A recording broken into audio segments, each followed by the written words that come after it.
네, 지금부터는 공천 방식으로서의 여론조사에 대해서 한번 얘기를 해보도록 하겠습니다. 한국의 공천 방식 중에서 굉장히 특이한 것 중에 하나가 후보에 대한 여론조사 결과를 가지고 후보를 공천하는 일이 굉장히 자주 일어나고 있다라는 겁니다. 다른 민주주의 국가에선 이런 여론조사를 통해서 후보를 결정하는 방식은 거의 활용되고 있지 않아요. 아마 제가 알기론 대만 정도? 대만이 이런 여론조사 방식을 가지고 후보를 결정한다라는 얘기를 들었어요. 그런데 뭐 다른 국가에서 이 여론조사를 가지고 후보를 결정한다? 이거는 상상하기 힘든 일이다라고도 이제 얘기를 합니다. 그렇지만 우리나라에선 거의 일상적으로 사용이 되어지고 있습니다. 언제부터 처음 시작이 되었었느냐? 2002년 대통령 선거에서 시작이 됐습니다. 그때 그 노무현, 그 세 명의 후보가 출마를 했어요. 이회창, 노무현, 그다음 정몽준이라는 후보가 나왔고 이회창 후보가 굉장히 이제 앞서가고 있는 것처럼 보였습니다. 그래서 노무현 후보와 정몽준 후보가 이제 선거 거의 다가와서 막판에 단일화를 추진을 해요. 근데 단일화를 어떻게 그러니까 두 명이 합쳐서 이제 한 명의 후보가 나가야 되는데 어떤 방식으로 나갈 거냐, 누가 나갈 거냐, 이거를 여론조사를 통해서 결정을 했습니다. 그래서 국민들한테 여론조사를 하는 거죠. 그래서 더 많은 지지율을 얻은 후보가 결국 결정이 돼서, 그러니까 단일화에 이제 후보가 돼서 나가게 됐으면 노무현 후보가 나가게 됐고, 결국 이회창 후보를 꺾고 노무현 그 후보가 대통령으로 당선이 됐었던 이제 그런 일이 있었습니다. 그래서 그 이후 여론조사는 대통령 선거, 국회의원 선거, 지방선거, 재보궐선거, 한국에서 치러지는 거의 모든 종류의 선거에서 정당이 사용하는 중요한 공천 방식 중 하나로 자리 잡게 됐다라고 얘기를 할 수 있어요. 근데 이 한국의 많은 정치학자들, 특히 이제 그 강원택 그 교수, 서울대 강원택 교수 같은 경우는 이 여론조사를 공천 방식으로 사용하는 거, 이거 굉장히 문제가 있다라고 주장을 합니다. 첫 번째는 뭐냐 하면, 여론조사는 일단 참여와 선택의 의미에서 투표 행위와 굉장히 다른 차원에 놓여 있다는 겁니다. 투표는 어때요? 나를 대표하는 사람, 이 사람을 누구를 할 것인지 뽑기 위한 수단적 목표를 가지고 있습니다. 굉장히 중요한 거죠. 그죠? 근데 여론조사라고 하는 것은 어떤 의미를 가지고 있어요? 누가 더 좋아? 누구한테 더 호감이 가네? 라고 하는 어떤 그런 표출적 목적, 나의 느낌, 나를 이끌 그러니까 나를 대변할 그런 대표를 결정을 한다라고 하는 그러한 것보단 어떤 후보가 더 마음에 들지? 라고 하는 어떤 그런 감성적이고 느낌적인 이런 것에 입각해 있다라는 거죠. 그래서 이런 여론조사 방식으로 공직 후보자를 선출하는데 이런 여론조사를 사용하는 거 문제가 있다라는 겁니다. 그다음 강원택 교수가 또 주장하고 있는 것은 무엇이냐면, 이 여론조사 방식이 궁극적으로 정당 정치를 약화시킨다라고 주장을 합니다. 왜 약화시키느냐? 여론조사 방식이라고 하는 것은 일단 국민에게 굉장히 높은 인지도를 가지고 높은 인기를 누리고 있는 사람들, 이런 사람들이 유리하게 돼 있는 거 아닙니까? 그죠? 근데 정치권에서 열심히 정치 활동을 하고 있는 이러한 정치인들에 대한 국민들의 반응은 별로 좋지 않아요. 저 맨날 그냥 정파적으로 싸움이나 하고, 별로 이런 식으로 생각을 하는데, 그 정치권 바깥에서 활동을 하고 있는 사람들 중에 굉장히 멋있는 사람들이 있죠. 예. 그러니까 정치 개혁해야 되겠다라고 하는 굉장히 멋있는 말들을 하는 사람들이 언제나 있어 왔습니다. 그리고 이 사람은 자신의 분야에서 굉장히 뛰어난 능력을 보여줬었던 인물들이다라는 거죠. 이 사람들, 일종의 구계자입니다. 아웃사이더들입니다. 정치권 바깥에서 활동했던 사람들이에요. 근데 이 사람들이 여론조사 방식을 통해서 갑자기 그 정당의 대표가 되는 거예요. 그러니까 후보가 되는 거예요. 그럼 어때요? 어? 정당에서 활동하고 있는 정치인, 당원들, 이런 사람들은 그동안 국민들한테 막 욕을 먹어가면서도 열심히 정당 활동들을 해왔던 사람들인데, 손에 이제 흙 묻혀가면서 막 열심히 일을 했던 사람들인데, 갑자기 정치하고는 아무런 상관이 없던 사람이 갑자기 뿅 하고 나타나서 짠 하고 후보가 된다라는 거죠. 여론조사 방식을 통해서. 그러면 그 안에서 활동했었던 정당인들, 정치인들, 내가 왜 지금까지 뭘 한 거지? 라고 하는 현타 타임이 올 수밖에 없다라는 겁니다. 그러면서 정당 정치, 이거 다 의미 없는 거 아니야? 라고 얘기를 하게 된다라는 거죠. 그래서 이런 여론조사라고 하는 것은 정당 정치를 약화시키는 기제다라고 비판을 하는 겁니다. 그 다음, 좀 방금 얘기한 것과 비슷한 맥락인데, 여론조사라고 하는 것은 후보 선정 과정에서 당원들을 소외시킬 가능성이 있다는 거죠.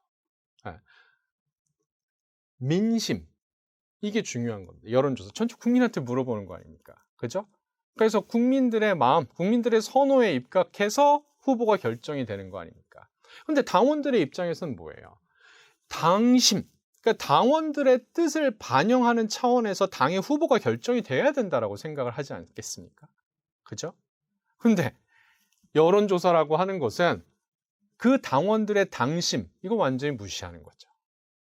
국민들의 민심, 이거에 입각해서 후보를 결정하게 된다라는 겁니다. 그런 맥락에서 정당 정치를 약화시키는 기제가 될 수 있다라는 거죠. 그다음 마지막으로 이 여론조사가 가지고 있는, 그 가운택 교수가 비판하고 있는 마지막 문제점은 무엇이냐면, 여론조사라고 하는 것은 표본 추출의 측면에서 문제가 있을 수 있다는 겁니다. 자, 여론조사 어떻게 하는 거예요? 우리가 알고 싶은 것은 모집단이에요. population이라고 하는 모집단에서 어떻게 생각하고 있는지를 알고 싶어요. 근데 전체 국민, 5천만 전체 국민을 다 일일이 물어볼 수가 없잖아요. 그죠? 그래서 그 모집단을 대표하는 샘플을 추출을 하는 겁니다.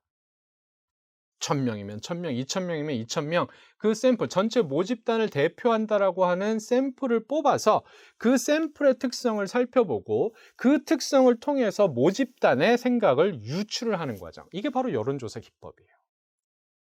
여기서 중요한 것은 무엇이냐면 이 샘플이 진정 모집단을 반영하는 샘플이냐, 모집단의 특성을 반영하는 샘플이냐 하는 문제입니다. 가운택 교수는 그렇지 않을 가능성이 상당히 높다라고 비판을 하는 거죠. 그래서 여론조사 기법을 사용하는 거 문제가 있다라는 거고, 또 다른 문제는 비표본 오차 문제도 있을 수 있습니다. 예를 들어 물어보는 방식, 물어보는 태도, 혹은 질문을 어떤 식으로 구성하느냐, 이런 것들에 따라서 답변이 확확 하고 바뀌는 경우들이 실제로 존재합니다. 이런 상황에서 여론조사로 후보를 결정하는 거, 이게 얼마나 맞다라고 얘기할 수 있겠냐라는 거죠. 질문의 구성 때문에 이런 결과가 나온 거야? 아니면 원래 그런 거야? 판단할 수 있는 근거가 없다라는 거죠. 그런 맥락에서 여론조사 사용해서는 안 돼라고 얘기를 한다라는 겁니다. 그렇지만 정반대 주장을, 여론조사 해도 돼라고 주장하는 학자들도 존재합니다. 저 같은 사람들. 또 어떤 측면에서 여론조사를 통한 어떤 공천 방식 유지해도 괜찮다라고 주장을 하냐. 첫 번째는 여론조사 방식이라고 하는 것은 정치 참여 과정에서 소외되어 있는 유권자도 포함시킬 수 있다는 장점이 있습니다. 시드니 버바 같은 경우 정치 참여라고 하는 개념은 본질적으로 불평등한 개념이다라고 얘기를 해요. 왜? 정치에 참여하기 위해선 그러니까 어떤 지적인 능력도 있어야 되죠. 그다음 충분한 시간도 있어야 되는 겁니다. 그죠? 그럼 여러 가지 자원이 필요하다라는 거죠.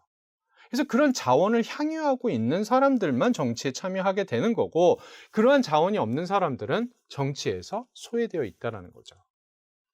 그래서 그런 사람들만 정치에 참여해서 후보를 결정하는 투표를 하게 된다라고 하면 그런 자원을 가지고 있지 못한 사람들은 다 배제가 되어 있다라는 겁니다. 배제가 될 수밖에 없다라는 거죠.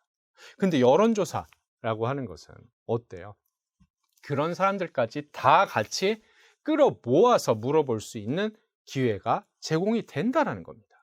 그러니까 직접 가서 투표를 하려고 하는 의지와 자원을 가진 사람들만이 하는 것이 아니라, 그런 의지와 자원이 없는 사람이라 하더라도 여론조사는 물어보는 거 아니에요. 전화나 이런 것들을 통해서. 그런 사람들도 포함시켜서 그들의 의견을 후보 결정에 반영할 수 있다는 그런 장점이 있다는 거죠. 그다음 두 번째 문제는, 그러니까 이 여론조사가 결국 정당 정치를 약화시킨다라고 가운택 교수는 이제 주장을 하는데, 저는 그게 거꾸로다라고 생각을 해요.